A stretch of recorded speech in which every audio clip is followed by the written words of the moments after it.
오늘 은혜 나누실 말씀입니다. 스가랴 3장 1절부터 5절까지 있는 말씀입니다. 스가랴 3장 1절부터 5절입니다.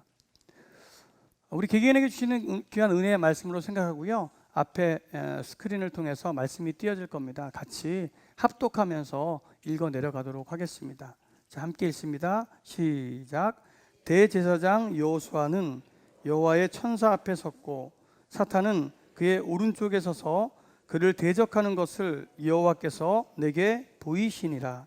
여호와께서 사탄에게 이르시되 사탄아, 여호와께서 너를 책망하노라. 예루살렘을 택한 여호와께서 너를 책망하노라. 이는 불에서 꺼낸 그슬린 나무가 아니냐 하실 때에 여호수아가 더러운 옷을 입고 천사 앞에 서 있는지라. 여호와께서 자기 앞에 선 자들에게 명령하사 그 더러운 옷을 벗기라 하시고 또 여호수아에게 이르시되 내가 내 죄악을 제거하여 버렸으니 내게 아름다운 옷을 입히리라 하시기로 내가 말하되 정결한 관을 그의 머리에 씌우소서 하매 곧 정결한 관을 그 머리에 씌우며 옷을 입히고 여호와의 천사는 곁에 섰더라. 아멘. 우리 계속적으로 목사님 선교 일정 등으로 해서 이렇게 많이 비우시고 또 은혜 가운데 우리의 귀한 말씀들을 증거해 주셨는데, 우리 지난 시간에는 우리 영국 목회자 선교사 이렇게 포럼을 귀한 은혜 가운데 잘 마치셨습니다. 우리 성도들의 기도가 큰 힘이 되었고 또 목사님도 많은 수고를 통해서 하나님께 영광 돌리신 줄로 믿습니다. 귀한 은혜, 영광을 우리에게 주신 하나님께 박수로 영광 돌리면서 우리 목사님을 좀 맞았으면 좋겠습니다. 아멘.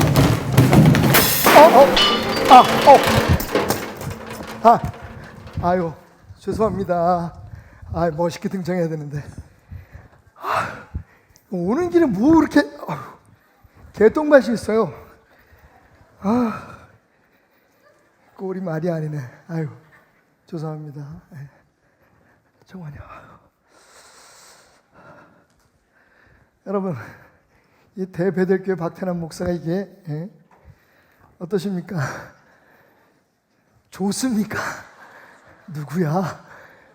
자기 아들 아니라고 너무하는 거 아니야 정말? 여러분, 제가 이런 모습으로 매일 이 강단에 서면 어떻겠습니까? 길거리에 이렇게 똥걸레 같은 것을 입고 제가 목사인 것을 아는 모든 사람들 앞에 활보를 한다면 사람들은 어떻게 생각할까요? 오늘 우리가 함께 나눈 말씀을 보면 여호수아라고 하는 제사장이 등장합니다. 혹시 성경을 조금 안다 하시는 분들은 여호수아 그러면 그래 여호수아 내가 알지. 모세를 이어서 이스라엘 백성을 가나안에 인도한 사람 아니야 라고 생각하시겠지만 이 여호수아는 그 여호수아가 아닙니다. 이 여호수아는 누구냐면 70년 동안 바벨론에서 포로 생활을 한 이스라엘 백성이 다시 가나안 땅으로 돌아올 때에 여러분 알다시피 스룹바벨이라고 하는 사람이 그 무너진 성벽을 보수했고, 그리고 에스라라고 하는 선지자가 하나님의 말씀을 다시 찾아서 그것을 회복하는 역사를 이루었습니다. 그리고 이 여호수아라고 하는 제사장, 그것도 많은 제사장 중에 대제사장인 이 여호수아가 바로 예배를 회복하고 하나님 앞에 그 마음을 돌린 백성들을 이끄는 역할을 했던 바로 그 사람입니다. 근데 오늘 본문 말씀을 볼까요?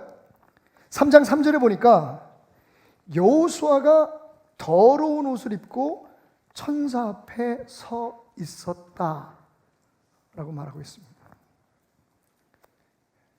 제가 왜 오늘 이 옷을 입고 나가는지 아시겠죠? 하나님 앞에 서 있는 하나님의 종 대제사장 여호수아가 이렇게 filthy garment, filthy clothes, 그대로 번역하면 똥 묻은 걸레 같은 옷을 입고 하나님 앞에 서 있었다는 겁니다. 놀랍게도 오늘 본문 말씀에서 우리는 이 시대의 하나님의 사람의 두 가지의 정체성을 발견하게 되는데, 그 첫 번째가 2절에 나옵니다. 여호와께서 사탄에게 이르시되 사탄아, 여호와께서 너를 책망하노라. 예루살렘을 택한 여호와께서 너를 책망하노라. 사탄을 책망하신 하나님께서 뭐라고 말씀하시냐면 이 내 백성은 불에서 꺼낸 그슬린 나무가 아니냐라고 말씀하셨습니다. 우리는, 하나님의 사람인 우리는 불에서 꺼낸 그슬린 나무다. 이것이 우리의 첫 번째 정체성입니다. 자, 이 말을 이해하기 위해서 제가 이번에 영국 방문을 했을 때 아주 귀한 은혜를 받게 된, 여러분 잘 아시는, 영국 하면 떠오르는 인물 있죠? 요한 웨슬리입니다. 존 웨슬리. 감리교 운동을 시작한 성공의 사제죠. 이 요한 웨슬리가 자기 스스로를 평생 뭐라고 불렀냐면 불에서 꺼낸 그슬린 나무다라고 불렀어요. 사실은 그렇게 자신을 부르게 된 이유가 있긴 합니다. 그가 5살 때 아버님이 그 앵글리칸 처치의 성공회의 사제였었는데 그만 그 사제관에 불이 나고 말았어요. 모든 그 건물이 타들어가는데, 여러분 웨슬리에게는 사실은 형제가 18명이 있었습니다. 그러니까 웨슬리까지 19명이었죠. 근데 19명을 낳았는데 엄마 아빠가, 근데 그 중에서 9명은 죽고 아들 3과 딸 7이 남았어요. 그러니까 살아남아 있는 형제만 해도 10명이잖아요. 가족들이 어린 순서대로 그 아이들을 그 불 속에서 건져내기 시작했는데, 이 5살 된 둘째 아들인 존 웨슬리만, 제키만 보이질 않는 겁니다. 그래서 막 가족들이 불렀어요. 제키, 제키. 근데 이 아이가 두려워가지고 2층 한 구석에서 무서워서 나오지도 못하고 떨고 있었다는 겁니다. 아이를 꺼내려고 해도 너무 화염이 강하게 붙으니까 아이를 꺼내내지 못하고 발만 동동 구르고 있는데, 바로 그 옆집에 어떤 분이, 이웃 사람이 이 아버지의 어깨를 발로 짚고 올라가서 2층 난간 구석에 붙어있는 이 좌안을 구해내게 됩니다. 그리고 집은 그 순간 폭삭 무너지죠. 간신히 목숨은 살았지만 팔과 다리에 큰 화상을 입고 말지요. 훗날 엄마인 수산나가 이 웨슬리를 보면서 그렇게 얘기합니다. 너는 불에서 꺼낸 그슬린 나무야. 항상 하나님의 말씀을 가까이 했던 수산나 웨슬리는 오늘 우리가 함께 읽었던 스가랴서 3장 2절 말씀을 기억하고 있었던 거죠. 너는 불에서 건져낸 그슬린 나무야 라고 말이죠. 그런데 웨슬리가 처음에는 그 말이 그렇게 별로 기분이 좋지 않았어요. 왜냐하면 그 얘기를 들을 때마다 옛날에 그 화재의 트라우마가 되돌아온 것 같았습니다만, 그가 성령을 받습니다. 그리고 하나님의 은혜를 깨닫게 되는 순간, 아, 그래 맞아. 나는 지옥불에서 예수 그리스도께서 꺼내내시고 내 몸에 여전히 붙어있는 그 저주의 불을 그분의 보혈의 피로 꺼주신, 그래 나는 불에서 꺼낸 그슬린 나무가 맞다. 여러분, 웨슬리가요 옥스포드 대학을 나오신 분입니다. 말 그대로 스펙에 있어서는 그를 따라갈 만한 사람이 없었어요. 학자입니다. 사제입니다. 그런데 그는 항상 그 어떤 것을 이야기하기 전에 나는 예수의 보혈의 피로 구원을 받은 불에서 꺼낸 그슬린 나무입니다 라고 소개를 하면서 또 이렇게 이야기했다고 합니다. 나는 똥걸레를 걸친 제사장입니다 라고 말이죠. 모두가 다 스가랴서 3장에 나오는 우리 그리스도인의 정체성이죠. 생각해보면 우리 모두는 다 영원히 죽을 수밖에 없는 지옥의 불에서 예수 그리스도의 보혈의 은혜로 말미암아 구원함을 받은, 할렐루야, 그슬린 나무다. 아멘. 그런데 문제는 그 다음입니다. 그렇게 구원을 받은 우리가 똥걸레를 뒤집어 쓰고 살아간다는 겁니다. 아마 여러분들이 이 말씀을 읽으면서 그래, 맞아 요즘 시대에, 이 시대에 제사장들이 문제야, 목사들이 문제야 라고 생각하시겠지만, 여러분 너무 편리하게 생각하지 마십시오. 저는 분명히 들었습니다. 여러분이 우리는 다 왕 같은 제사장이다 라고 당당하게 고백했던 그 말을 말이죠. 맞습니다, 여러분. 교회를 운영하거나 혹은 교회의 여러 가지 질서들을 위해서 하나님께서 우리 목사들을, 주의 종들을 제사장으로 세우신 건 맞습니다만, 분명히 성경은 말하기를, 하나님 말씀하시기를, 하나님을 예배하는 것에 있어서, 하나님 앞에 나가는 것에 있어서 우리 모두는 다, 저와 여러분은 모두 다 같이 왕 같은 제사장으로 하나님을 예배하는 자임을 믿으시기 바랍니다. 여러분, 오늘 이 말씀, 스가랴가 본 8개의 환상 중에 4번째 환상인 이 말씀이 우리에게 주는 교훈이 바로 그겁니다. 구원받은 백성이 똥걸레를 뒤집어 쓰고 살아간다는 겁니다. 그들의 아이덴티티는 하나님의 백성인데, 구원받은 하나님의 사람인데, 그리고 하나님 앞에서 하나님을 예배하는 제사장인데, 그들의 모습이 추하다는 겁니다. 자, 그런데 여러분, 감사합시다. 그 다음 절을 보니까 할렐루야! 여호와께서 자기 앞에 선자들에게 명하사 그 더러운 옷을 벗기라. 아멘. 하나님께서 그 더러운 옷을 입고 있는 제사장을 바라보시면서 천사들에게 말씀하십니다. 그 더러운 똥걸레 같은 옷을 벗겨라. 그리고 말씀하시기를 그에게 아름다운 옷을 입혀라.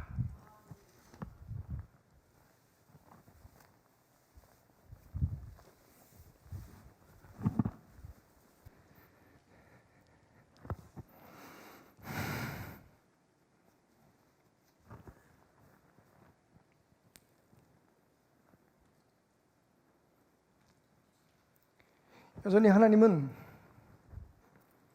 우리를 목사라고 부르시고 장로라고 부르시고 나의 사람, 나의 종, 나의 자녀라고 부르시는 거예요. 우리가 능력이 있어서가 아닙니다, 여러분.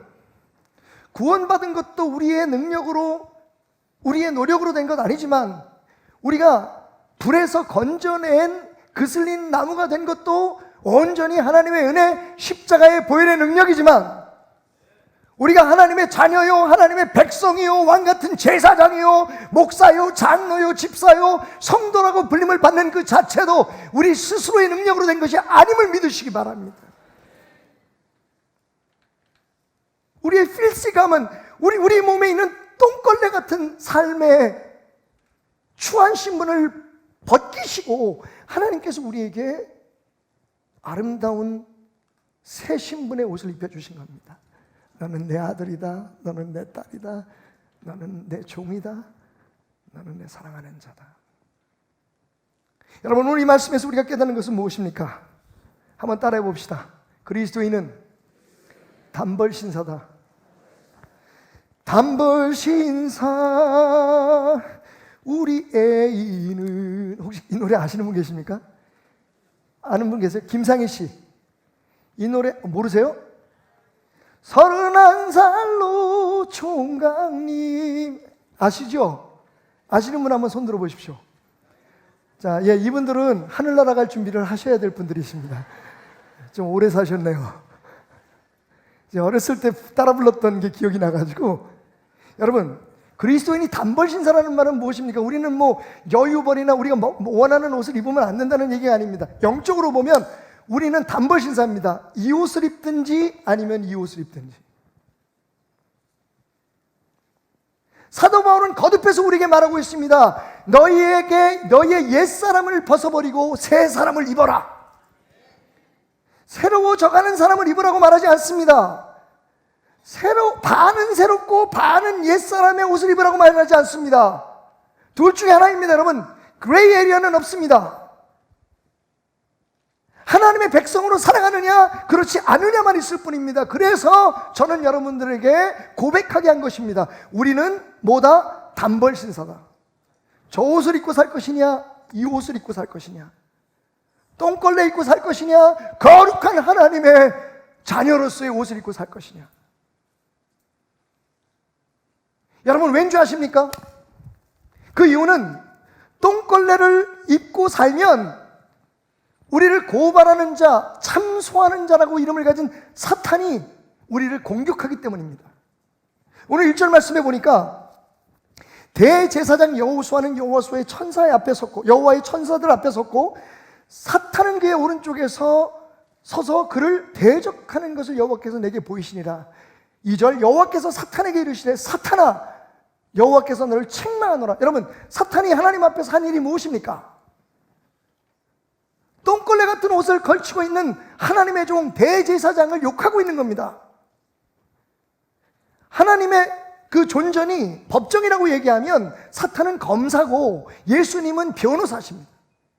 우리가 무슨 죄를 졌든지, 우리가 어떤 삶을 살았든지, 예수 그리스도를 믿는다는 이유 하나 때문에 예수님은 당신의 모든 것을 다 바쳐서 당신의 못자국을 보이시면서 아버지, 내가 저 사람을 위해서 죽었습니다.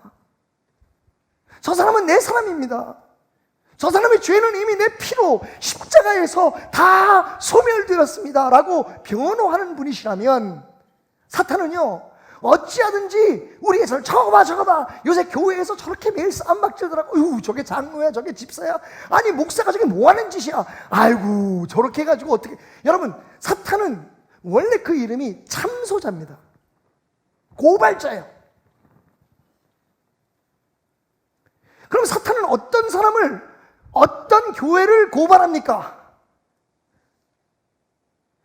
신부는 하나님의 은혜로 제사장이 되었는데, 신부는 하나님의 은혜로 불에서 건진 그슬린 나무, 비록 연약하지만 부족하지만 하나님의 사람이 되었는데 똥걸레를 걸치고 사는 거예요. 그 삶이 변하지가 않고 그 겉모습이 아직 죄의 영향력에서 벗어나지 못한 거예요. 여러분, 우리 신부는 변하지 않습니다. 예수 그리스도의 십자가의 보혈의 능력으로 우리 하나님의 자녀가 되었습니다.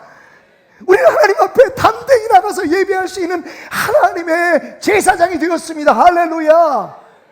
그런데 우리의 삶을 보자는 거예요. 우리의 모습은 여전히 똥걸레 같은 옷을 입고 살지 않느냐는 겁니다. 과거에 똥덩어리였을 때, 갑자기 오늘 처음 교회 오신 분들은 놀라실 거예요. 우리 목사님 왜 저렇게, 베들교회 담임 목사님 똥 뺏게 모르나? 4주 동안은 똥 얘기만 하려고 합니다. 자, 이번 4주 동안의 주제가 뭐라고요? 똥 이야기입니다. 똥덩어리예요, 똥덩어리. 근데 아직도 그 똥을 묻히고 다닌단 말이에요.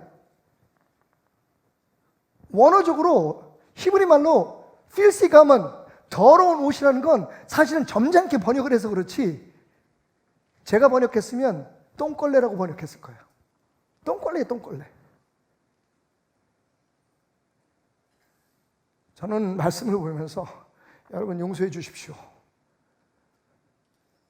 조국 교회의 아픔을 보았습니다. 아니라고 얘기하지만 우리가 하나님의 백성이기 때문에 세상 우리를 핍박할 수밖에 없다고 얘기하지만, 여러분 사실입니까? 우리가 거룩한 옷을 입고 살아도 핍박은 받겠지만, 그러나 여러분 이렇게 조롱을 받지는 않습니다. 사탄이 지금 여호수아를 조롱하고 있습니다. 하나님의 백성을 조롱하고 있습니다. 왜?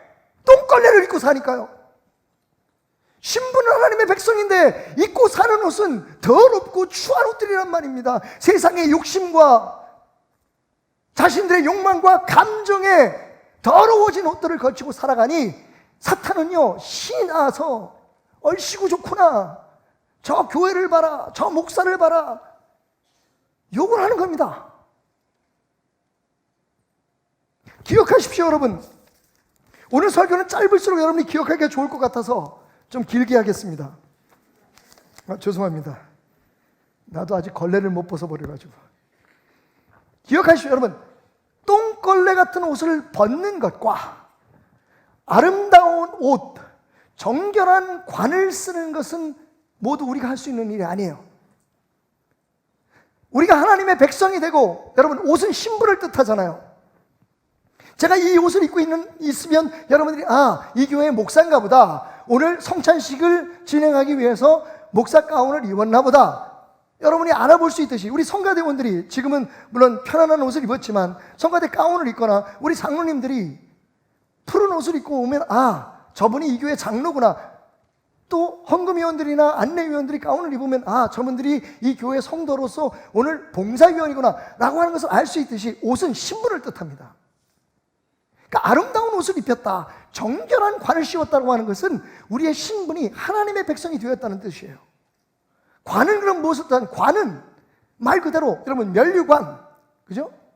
이 관은 말 그대로 영광을 뜻합니다. 권세를 뜻하는 거거든요. 그러니까 이 더러운 옷을 벗는 것, 오늘 말씀에도 나오죠. 하나님께서 명령하십니다. 저 사람에게서 더러운 옷을 벗겨라. 똥 묻은 걸레를 벗겨라. 그건 우리가 벗을 수 있는 게 아니에요. 우리의 죄를 우리 스스로 해결할 수 없습니다. 우리의 신분을 우리 스스로 바꿀 수 없습니다. 하나님께서 우리를 하나님의 자녀로 삼아주신 거예요. 하나님께서 우리를 하나님의 일꾼으로 삼아주신 거예요. 할렐루야. 자격이 있어서가 아니라 예수 그리스도의 사랑이 우리를 하나님의 백성으로 하나님의 종으로 삼아주셨단 말이에요. 그리고 거기에서 그친 게 아니라 정결한 관, 하나님의 백성으로 누릴 수 있는 권세를 주셨습니다. 기도하면 들으시고 예수 이름으로 명령하면 이루어지고 하나님의 뜻이라면 우리의 삶 속에 하나님의 뜻을 이룰 수 있는 영광의 권세를 주셨다는 거예요. 이건 우리가 할 수 있는 것 아니에요. 하나님이 주셔서 받은 겁니다. 근데 그 다음이 문제예요. 그 다음에 말씀이 어떻게 이어지냐면 하나님께서 말씀하시기를 계속해서 여호와의 천사가 여호수아에게 증언하여 이르되 만군의 여호와의 말씀에 내가 만일 내 도를 행하며, 여러분 누가요? 여호수아와 이스라엘 백성들이죠. 즉 하나님의 백성들입니다. 우리를 뜻하는 거예요. 이건 우리가 해야 될 일이라는 거예요. 너희가 만일 내 도를 행하고 내 규례를 지키면 내가 내 집을 다스릴 것이요 내 뜰을 지킬 것이며 내가 또 너로 여기 섰는 자들 가운데 왕래하게 하리라. 하나님께서 우리에게 그 신분을 주셨고 우리를 구원하셔서 우리에게 그 권세를 주셨는데 그 받는 것은 우리의 힘으로 되는 것이 아니지만 그것을 지켜야 할 것은 우리의 의무라는 겁니다. 오해하지 마십시오, 여러분. 아니, 목사님 매일 은혜로 얘기하고 우리의 행위나 우리의 어떤 노력이 무엇을 더할 수 없다고 말씀하시면서 오늘은 왜 저렇게 말씀하시지? 여러분, 우리가 할 수 있다는 거 아니에요. 적어도 하나님의 말씀대로 살려고 애쓰고 몸부림치는 것을 우리가 해야 된다는 겁니다. 그의 결과는 어떻든지. 왜냐하면 그렇게 해야만 하나님께서 우리의 집을 지켜주시고 우리의 관계를 지켜주시겠다고 약속하고 계시기 때문이에요. 다시 말하면 아름다운 옷을 입는 건 우리가 할 수 없어요. 하나님의 자녀가 되는 건 우리의 힘으로 할 수 없어요. 하나님께서 우리를 자녀로 인정해 주셨으니까. 할렐루야. 이렇게 됐네요. 하나님께서 우리를 하나님의 자녀라고 불러주셨으니까 하나님의 자녀가 된 겁니다. 그런데 그 옷을 깨끗하게 유지하고 지키는 건 우리의 의무라는 거예요. 그건 우리가 해야 할 일이라는 거예요. 할 수 있고 없고의 문제가 아니에요. 하나님은요, 그러면 네가 할 수 있다고 얘기하지 않으세요. 지키려는 거예요. 지키면 내가 너를 내 백성으로 내 자녀로 인정해 줄 거라는 겁니다. 여러분 사도 바울의 고백을 기억하십니까? 오라 나는 곤고한 자로다. 내가 괴수 중에 괴수로다. 여러분 사도 바울이 그렇게 거룩하고 영적인 사람이었지만 그가 그의 삶에 대해서 항상 성공했다고 말하지 않습니다. 그는 그냥 하나님 뜻대로 살려고 몸부림쳤던 사람이에요. 이 세상에 그 누구도 자기의 힘으로 거룩해지거나 온전한 사람은 없습니다. 그러니까 여러분 이 말씀을 잘 기억하셔야 돼요. 하나님께서 여러분에게 완전하게 살라는 게 아닙니다. 거룩하게 살라는 게 아닙니다. 거룩해지기 위해서 몸부림치라는 겁니다. 그것이 너희가 해야 할 일이라는 것을 잊지 말라는 겁니다. 그래야 너희의 거룩한 옷, 아름다운 옷, 그 정결한 관을 내가 보장해 주겠다고 하나님 말씀하고 계시는 거예요. 어떤 분들은 예수 믿으면서 굉장히 당당해요. 지나치게 떳떳한 분이 있습니다. 그럼 뭐 어때? 내가 하기 때문에 내가 좋아서 하는데 당신은 무슨 상관이야? 여러분 제가 간증 하나 할게요. 힘들게 하는 간증입니다. 왜냐하면 이 간증하고 집에 들어가면 저 집사람한테 맞습니다. 근데 해야겠어요. 제가 지난 5월 달부터 이 시차가 7시간, 9시간 되는 거리를 지금 4번 왔다 갔다 했으니까 갑자기 8번 시차를 통과한 거예요. 이번에 영국이 이제 마지막 이제 올 여름에는 마지막 유럽 전도였잖아요. 그러니까 굉장히 힘이 들었어요. 오는데 뭐 자리는 아시다시피 뭐 이코노미에다가 10시간 20분 정도, 그래도 갈 때보다는 시간이 좀 짧아서 도대체 감당이 안 되는 거예요. 그래서 제가 아내에게 핑계 삼아서 슬쩍 얘기했습니다. 여보, 우리 무조건 비행기 타면 포도주 한 잔 먹고 자는 거다. 아내가 동의했어요. 합법적으로 제가 이제 술을 먹을 수 있는 기회가 온 거죠. 그래서 이제 비행기를 타고 짐을 딱 올려놓는데 바로 제 앞자리에, 저기 멀리도 아니에요, 바로 앞자리 맨 끝에 앉아있는 자매님 한 분이 딱 저를 보더니 목사님 그러는 거예요. 오 마이 갓! 와우!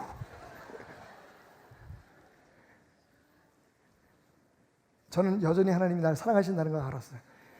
만약에 제가 먹고 있는데 중간에 목사님 그랬으면 이거는 포도주가 아니에요, 포도 주스요, 이랬을 텐데 어떻게, 제가 영국에서 남편하고 지금 2년 동안 연수 중인데 가족들이 다 같이 가 있는데 유튜브를 통해서 어른성경학교 재밌게 보고 있어요. 어느 날은 화가 나가지고 댓글도 썼어요. 주영훈, 너 목사님 말씀 끊지 마, 이렇게 썼대요. 순간에 여러분 등줄기에 식은땀이 쫙 흐르는 거예요. 솔직히 그 시간에 제가 잠깐 잠을 자기 위해서 포도주 한 잔 마셨다고 지옥 가는 건 아니잖아요, 그죠? 여러분 분위기 보니까 가나 보네요. 그럼 당신들 다 갔어. 내가 모르는 줄 알아? 중요한 건 중심이라고 항상 제가 말씀드리잖아요, 그죠? 아멘 하시는 분들은 오늘 무슨 일이 있을 것 같다고. 좋은 얘기만 아멘 하지. 아니 여러분, 솔직히 하나님 앞에 우리가 다른 핑계 댈 수 없잖아요. 하나님 우리의 마음을 아시잖아요, 그죠? 왜 우리가 이것을 하는지, 왜 하는지가 중요하다고 제가 항상 강조하잖아요, 그죠? 그런데 중요한 건, 그것만큼 중요한 게 뭐냐면 다른 사람들이 나를 보고 있다는 것을 인식해야 되는 거예요. 어쨌든 한국 교회에서는 목사는 술을 먹으면 안 돼요, 담배 피면 안 돼요, 교회 집사도 그러면 안 된다고 여태까지 우리가 전통적으로 지켜왔다는 거예요. 근데 그걸 떳떳하게 할 이유는 없다는 거예요. 그렇게 하면 어떻게 생각합니까? 저 베델교회 다니는 사람들은 다 저래, 지들도 하면서. 중요한 건 그 순간에 하나님의 영광이 가려지는 거예요. 그리고 금요일 밤에 밀린 OMG 오마이갓 박지훈 아나운서하고 지금 하고 있는 프로그램을 계속 녹음을 하는데, 하나님께서 저를 깨닫게 해주시라고 했는지 몇 개의 질문이 와서 지금 질문을 받고 거기에 대해서 답을 해주고 있거든요. 그런 질문이 이거였어요. 어떤 교육기관의 제가 생각하는 학원인 것 같아요. 직원인데 원장님이 믿음이 되게 좋으시다는 거예요. 근데 이분이 그냥 심심하면, 틈만 나면 학부형들한테 그렇게 하면 벌 받아요, 그 학부형이 뭐가 좀 어렵고 아이가 공부가 잘한다, 그거 봐, 그러니까 하나님이 벌 주신 거잖아요, 항상 이렇게 얘기한다는 거예요. 본인은 굉장히 믿음이 좋은 것 같은데 그걸 바라보는 그 직원들이나 교회 나가는 사람들, 안 나가는 사람들이 왜 저래, 그리고 막 가끔은 화도 내고 그러면서 매일 교회를 가자 그런다는 거예요. 이럴 때 어떻게 했으면 좋겠습니까? 그래서 제가 그랬죠. 학원 그만두세요.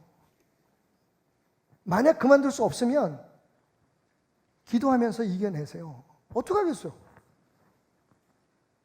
사실은 그 원장님이 자신이 가지고 있는 신앙이 이게 뭔가 좀 잘못됐거나 스스로 깨닫고서 바꿔주면 좋은데 그게 쉽지가 않잖아요, 그죠? 우리는 매일매일 그런 문제를 만나요. 근데 여러분 보세요. 제가 꼭 하고 싶은 말인데 그날 안 했어요. 오늘 이 예배를 통해서 말씀드립니다만, 그럴 때 우리가 해야 될 게 뭐예요? 내 모습을 봐야죠. 혹시 또 다른 사람에게 나는 그런 모습으로 보여주고 있지는 않은지. 교회 다니는 사람이 저래. 여러분, 그 일이 옳고 그르고 내가 어떻게 생각하고의 문제가 아니에요.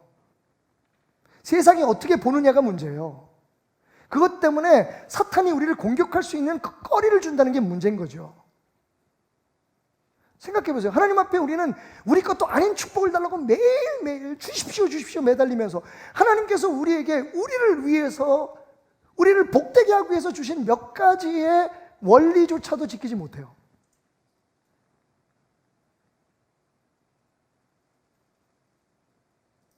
이럴 때 필요한 게 지혜인 거죠. 그런 면에 있어서 제가 가끔 그런 문제로 질문하는 분들에게 말씀드려요. 야, 너무 뻔뻔하게 그럴 건 없어. 목사님, 그 무슨 죄도 아닌데요. 목사님, 그 죄라고 생각해. 나 죄라고 생각 안 해. 하지만 그걸로 인해서 얼마나 하나님의 영광이 가려지고 교회가 욕을 얻어먹고 있는지 알잖아. 그죠? 숨어서 하세요. 숨어서. 여러분, 10계명 다음에 11째 계명, 11번째 계명 아시잖아요. 뭐예요? 10계명을 지키다가 혹시 어겼을 경우 11계명 뭐예요? 절대로 들키지 마라. 물론 하나님은 보고 계시잖아요. 지금 우리의 문제가 뭐냐면 우리만 괜찮으면 괜찮다는 거예요. 제가 오래전에 한 설교지만 우리는요, 여러분 죄송합니다. 부담을 드려서. 그런데 어쩔 수 없이 두 개의 심장을 가지고 사는 사람들이에요. 성경은 우리에게 끝없이 얘기하고 있어요. 너희들만 옳다고 해서 옳은 게 아니다. 그게 다른 사람에게 상처가 되거나 걸림돌이 돼서 예수를 부인하거나 예수를 조롱하거나 교회에 공격이 되는 일이 된다면 하지 말아라. 사도 바울이 한 얘기가 뭐예요? 그래서 나는 고기를 좋아하지만 만약 그것이 누구에게인가 걸림돌이 된다면 평생 고기를 먹지 않겠다. 고기 먹는 게 뭐가 그렇게 대수라고. 고기 먹는 자체가 문제가 아니라 그것으로 인해서 우리가 예수님이 하나님의 나라가 받게 될 공격에 대해 사탄이요, 그 옷에 묻은 작은 점 하나를, 그 흔적 하나를 공격한단 말이에요. 하물며 지금 한국교회가 겪고 있는 이 수많은 수치는 오히려 당연한 거 아닐까요? 지켜야 돼요, 여러분. 하나님께서 우리에게 입혀주신 이 아름다운 신분의 옷을, 그리고 이 권세의 옷을 잃지 않기 위해서 지켜야 됩니다. 그건 우리의 책임이에요. 멋있잖아요, 여러분. 할 수 있는데 안 하는 거예요. 나 할 거야. 내가 하는데 뭐라 그래? 여러분, 그게 멋있는 게 아니라 나는 할 수 있는데 안 할 거야. 나는 할 수 있는데 참을 거야. 그게 멋있는 거라고요. 자, 그런데 그렇게 아름다운 옷을 지키고 그렇게 정결한 관을 지키는 사람들에게는 하나님께서 어떤 복을 주시느냐. 8절 보십시다. 대제사장 여호수아야, 너와 내 앞에 앉은 내 동료들은 내 말을 들을 것이야. 여러분, 그때 비로소 우리 말빨이 서는 거예요. 교회의 권세가 쓴다. 교회가 교회 같아야 교회의 능력을 발휘할 수 있는 거예요. 교회가 교회 같지 않은데 사람들이 교회 말을 듣겠습니까? 그래서 나온 말이 뭐예요? 너나 잘하세요잖아요. 너나 잘하세요. 우리가 아름다운 옷을 지킬 때, 우리가 정결한 관을 지킬 때, 직장에서나 가정에서나 부모로서 혹은 교회에서 어떤 지도자로서 영향력을 발휘할 수 있는 거예요. 이 시대의 권위는 어디에 있습니까? 이 시대의 권위는 어디에 있습니까? 인정에 있는 거거든요. 여러분, 요즘 뭐 학벌이나 무슨 어떤 다른 어떤 스펙 가지고 사람들 다스릴 수 없어요. 돈 받으니까 어쩔 수 없으니까 거기 있는 거지, 뒤에서 다 욕하고 속으로는 그 사람 안 따른단 말이에요. 그럼 어떤 사람에 따르느냐? 이미 우리는 정식 대학을 안 나온 대통령도 가져본 나라예요. 그런 거 이제 더 이상 무슨 신상 명세서나 쓰지 말자고 얘기하는 나라예요. 소위 깜깜이 브라인드 면접을 보자고 하는 나라입니다. 그 사람 능력만 보자, 그 사람의 그런 인격만 보자, 그런 나라가 됐어요. 근데 여전히 지금 우리 주변에 있는 문제들을 보면 그래도 스펙을 쌓으려고, 뭐 아직까지는 힘이 있으니까 아마 그건 오래 갈 거예요. 한꺼번에 바뀌진 않겠지만 어쨌든 지금 우리가 노력하고 있잖아요. 진짜 힘은 어디서 나오느냐? 여러분, 인정에서 나오는 거예요. 그 사람이 쌓은 스펙이 힘이 아닙니다. 사람들이, 요즘 젊은이들이 그런 사람을 따라가지 않아요. 부모를 존경하지 않아요. 부모이기 때문에 존경하는 게 아니에요. 그 부모가 정말 부모로서 우리에게 어떤 영향을 줄 수 있는 삶을 살아가고 있느냐를 보는 거예요. 물론 부모이기 때문에 존경해야 되는 건 맞지만 세상이 그렇단 말이에요.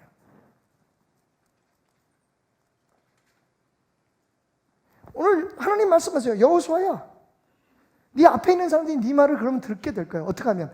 하나님의 도를 따르고 하나님의 규례를 지키고 아름다운 그 옷과 정결한 관을 잃지 않으면, 그걸 더럽히지 않으면 사람들이, 세상이 교회 말을 듣게 될 거야. 그때 듣게 되는 거예요. 그리고 이어지는 말씀에 보면 이들은 예표의 사람들이라 내가 내 종 싹을 나게 하리라. 여러분, 여기서 내 종 싹이라고 하는 말은 이사야 선지자가 말한 것처럼 예수 그리스도를 뜻해요. 이사야서 4장 2절에 보면 그날의 여호와의 싹이 아름답고 영화로울 것이요. 여기서 이 싹, 순이라고 하는 말은 예수 그리스도를 뜻하거든요. 바로 그곳에 예수 그리스도의 희망이 싹 튼다는 거예요. 교회가 아니라, 예수 믿는 사람들이 모인 곳이 아니라 예수 믿는 사람답게 살려고 몸부림치는 곳에, 교회다워지려고 애쓰는 곳에, 여러분 완전할 수 없다고 말씀드렸어요. 저도 완전한다는 건 자신이 없어요. 노력할 뿐이지. 내가 뭘 해야 되는지, 내가 어떤 주의 종이 되어야 되는지를 알고 그것을 실천하려고 할 뿐이지 제가 여러분의 눈에 그렇게 보이지 않을 수도 있어요. 그런데 적어도 그렇게 하나님의 도를 지키고 하나님의 규례를 지키려고 하는 사람들에게는 예수 그리스도의 희망이 자라나게 할 것이라고 주님 말씀하고 계십니다. 교회는 그런 곳이 되어야 되는 거예요. 그냥 생각나는 대로, 하고 싶은 대로, 우리 마음속에 끌리는 대로 막 세상과 똑같이 하는 곳이 아닌 거죠. 주의 말씀이 근본이 되고 주의 말씀이 기준이 되고 모든 문제를 그렇게 풀어가려고 애써야 되는 것이 예수 믿는 사람들의 가정인 거예요. 안 그러면 똥걸레를 뒤집어 쓰고 사는 제사장과 다를 바가 없다는 거예요.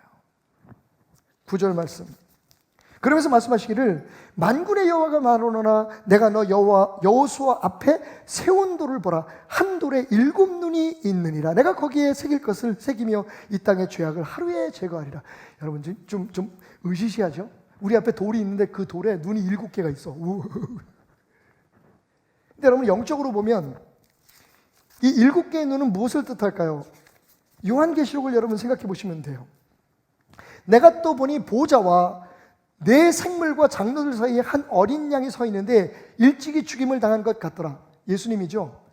그에게 7뿔과 7눈이 있으니 이 눈들은 온 땅에 보냄을 받은 하나님의 7영이다.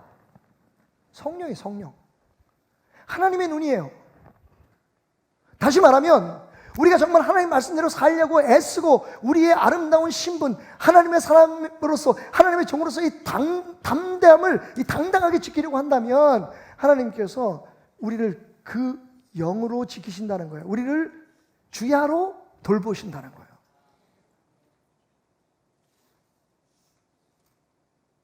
여기에 이 기둥은 아마도 성전의 기둥이 아니었을까 추측해 봅니다. 우리 교회를, 우리의 성전된 우리의 가정을, 성전된 우리의 몸을 하나님께서 그 영으로 감싸시고 지키시고 보호하시고 인도하신다는 거예요. 여러분 보세요.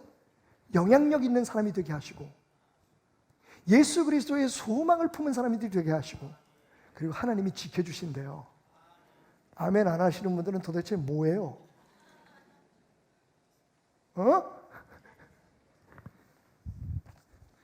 시간 없어서 오늘 그냥 간다. 10절 마지막 절에 보면 마지막 축복이 나오는데 이렇게 말합니다. 만군의 여호와가 말하노라 그날에 너희가 각각 포도나무와 무화과 아래로 서로 초대하리라 하셨느니라. 이게 무슨 뜻일까요? 포도나무와 무화과나무, 열왕기상 4장 24절부터 25절에 보면 솔로몬이 그 강 건너편을 딥사에서부터 가사까지 모두 그 강 건너편의 왕을 모두 다스림으로 그가 사방에 둘린 민족과 평화를 누렸으니 솔로몬 시대에 태평성대가 이루어지는 그 시점을 이야기하는 거예요. 25절 솔로몬이 사는 동안에 유다와 이스라엘이 단에서부터 브엘세바에 이르기까지 각기 포도나무 아래와 무화과 나무 아래에서 평안히 살았더라. 아멘. 여러분, 포도나무와 무화과는 뭔 상징이에요? 평화의 상징이에요. 교제의 상징이에요. 하나님이 복 주신 나라, 가정, 교회가 누리는 축복의 상징이에요. 어떻게 하면요? 아름다운 옷을 지키고 하나님 주신 영광의 관을 빼앗기지 않으려고 몸부림치면 그것만으로도 하나님께서 우리 안에 예수의 소망을, 변치 않는 평안과 은혜를 보장해 주시겠다는 거예요. 여러분, 지금 여러분은 어떤 옷을 입은 제사장입니까? 제사장은 맞는데 여러분은 어떤 옷을 입으셨습니까? 이 옷입니까? 저 옷입니까? 두 개를 같이 겹쳐 입을 수는 없습니다. 그리스도인은 영적으로 단벌 신사이기 때문입니다. 영국을 여행하면서 제게 가장 감격적이었던 순간은 역시 우리나라의 최초의 순교의 피를 흘리셨던 선교사님이죠. 로버트 저메인 토머스라고 하는 토머스 선교사님의 아버님이 목회하셨던 교회, 토머스 선교사를 파송했던 하노버 교회라는 교회에서 그 강단에 섰을 때입니다. 얼마나 감격적이었는지요. 또 한 곳에서 은혜를 받은 곳은 어디냐면 에반 로버츠라고 하는 웨일즈의 부흥운동의 불씨가 되었던 분의 그 성령의 충만함을 받았던 자리를 제가 가서 직접 눈으로 목격하고 거기에서 앉아봤어요. 거기 뭐라고 써있냐면 Bend me, B-E-N-D, bend me라고 써있어요. 밴드라고 하는 게 꺾는다는 뜻이잖아요. 굽힌다는 뜻이잖아요. 그러니까 하나님 앞에 나를 굴복시키소서라고 하는 말이 적혀 있는데 그 에반 로버츠가 Bend me Lord 라고 외칠 때 자리에서 일어나서 갑자기 그의 몸이 앞으로 굽혀지면서 성령이 그에게 임하셨다고. 여러분, 우리는 그냥 하늘을 쳐다보고 하나님 달라고 외칠 때 하나님의 성령을 받고 하나님의 은혜가 임하는 것에 익숙해 있지만 사실 진짜 은혜는요, 우리가 밴드, 우리가 굽혀질 때에 임합니다. 그 사람이 누군지 아세요? 광부예요, 광부. 신학교 들어가기 위해서 영국 신학교는 예비학교가 있습니다. 예비학교를 졸업해야 이제 본 신학교에 들어갈 만큼 그 당시에 신학교 시스템이 뭐 의대나 법대보다 더 어려웠었는데 이분은 본과에 들어갈 수 있는 실력도 안 됐던 것 같아요. 그런 준비도 안 됐고 그래서 예과에 딱 한 달 다니셨어요. 그러다가 도저히 안 될 것 같아서 학장님에게 찾아가서 얘기합니다. 나는 내 마음이 뜨거워서 돌아가서 나와 같은 형제들과 자매들에게 예수의 복음을 전하고 싶습니다. 학장님, 저 학교 그만두겠습니다. 그리고 돌아온 곳이 웨일즈에 있는 모리아라고 하는 교회예요. 모리아 처치. 25살에 여러분 생각해 보십시오. 온몸에 검정 숫덩이를 뒤집어 쓰고 손톱마다 그 석탄재가 껴있는 그 꾀재재한 젊은이가 갑자기 그 교회에서 자랐다고 하는 이유 때문에 목사님을 찾아가가지고 자기에게 간증하고 설교할 수 있는 기회를 달라니까 목사님이 펄쩍 뛰는 거죠. 안 돼, 너는. 야, 신학교 한 달 갔다 와가지고 무슨 설교를 해? 안 돼. 하도 부탁을 하니까 목사님이 그럼 이렇게 하자. 수요일날 저녁에 내가 광고해 줄게. 남아있는 사람들에게만 네가 해. 예배 다 끝나고 난 다음에 남아있는 사람들에게만 해. 몇 명이 남았을까? 17명이 남았어요. 자기 친구들만. 17명이 남았는데 그 밤에, 수요일 밤에 바로 그 자리입니다. 거기에 에반 로버트가 앉아있다가 일어나면서 Bend me Lord. 무슨 설교를 하겠어 이 사람이. 이런 얘기만 했대요. 과거에 지은 죄를 회개하시오. 그리고 지금 짓고 있는 죄를 끊으시오. 성령을 갈망하시오. 그리고 예수 그리스도를 전합시다. 이 네 마디를 하고 일어나서 Bend me Lord, 나를 꺾어주소서, 내가 주님 앞에 굴복하게 하소서 라고 외치는 순간에 갑자기 허리가 팍 굽혀지면서 하늘에서 성령의 불이 떨어지는데 거기 있었던 17명 에반을 비롯한 18명의 사람들이 성령의 불에 막 타올라가지고요 새벽 3시까지 기도해 가. 여러분, 제가 그곳에서 이런 얘기를 했어요. 불은 어떤 종이에 붙습니까? 법전에만 불이 붙습니까? 신학서적에만 불이 붙습니까? 아니면 경제서적에 불이 붙습니까? 어디에 불이 붙습니까? 통장에 불이 붙습니까? 여러분, 불은 마른 종이면 다 붙어요. 물론 에반의 사역은 오래가지 않았습니다. 참 그런 부분이 존경스러워요. 저도 그런 분들의 그 풀스텝을 따라갔으면 좋겠다고 생각되는 게, 많이 배우질 못했잖아요. 그냥 성령의 역사 하나만 가지고 사역을 한 그는 곧 자기 자리로 돌아갑니다. 그 후에 모든 역사는 다른 목사님들이나 사역자들에게 맡기고, 당신은 조용히 낙향을 해서 잡지를 쓰고 책을 쓰면서 다른 분들의 사역을 돕는 일에, 우리 같으면 막 능력 나타난다고 하면 막 광고하고 이거 만들어서 전단지 뿌리면서 무슨 병이 났다, 안진뱅이 일어났다 막 난리 났을 거예요. 여기까지다. 그게 참 어려운 것 같아요. 그는 정말로 하나님이 사용하실 만한 사람이었습니다. 여러분, 많이 배워서가 아닙니다. 돈이 많아서도 아닙니다. 그가 하나님 앞에 굴복했기 때문입니다. 하나님 앞에 굴복하는 교회가 힘 있는 교회입니다. 하나님 앞에 굴복하는 부모가 진짜 부모입니다. 하나님 앞에 불복하는 주의 종이 진짜 주의 종입니다. 하나님 앞에 굴복할 수 있는 사람이 하나님 앞에 쓰임받는 사람입니다. 여러분, 잘하려고 할 건 없어요. 하려고 하면 됩니다. 진짜로 하려고 하면 됩니다. 내가 하나님의 종답게 살려고 하고 하나님의 사람답게 살려고 하고, 맞습니다. 여러분, 우리가 하고 싶은 일이 얼마나 많고 우리 뜻대로 하려고자 하는 마음들이 얼마나 많습니다. 그럼에도 불구하고 하나님께서 깨달음을 주실 때, 하나님 말씀일 때 그 앞에 순종하려고 하면, 여러분, 그 대가로 얻어지는 축복은 상상할 수 없습니다. 에반 로버츠의 기도로 오늘 설교를 마치려고 합니다. 여러분, 둘 중에 하나를 선택하십시오. 아름다운 옷을 입은 제사장이 되시겠습니까? 똥걸레 같은 옷을 고집하며 살아가시겠습니까?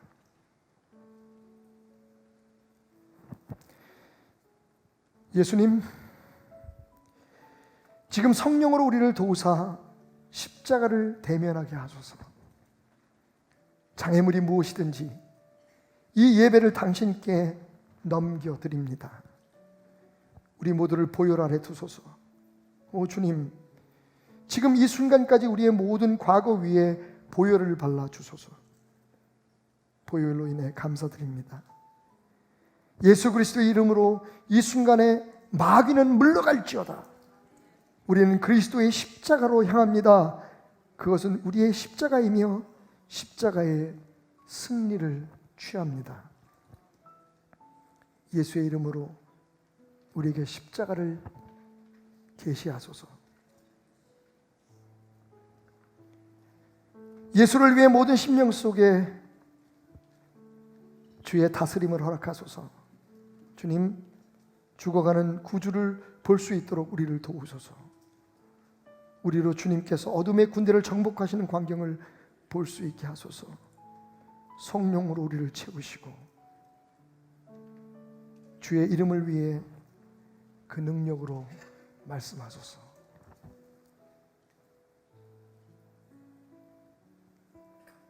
Bend me, shame me, lead me, let me be the glory in your sight. 나를 굴복시키소서, 나를 만드소서, 나를 이끄소서. 당신의 눈앞에 나로 영광이 되게 하소서.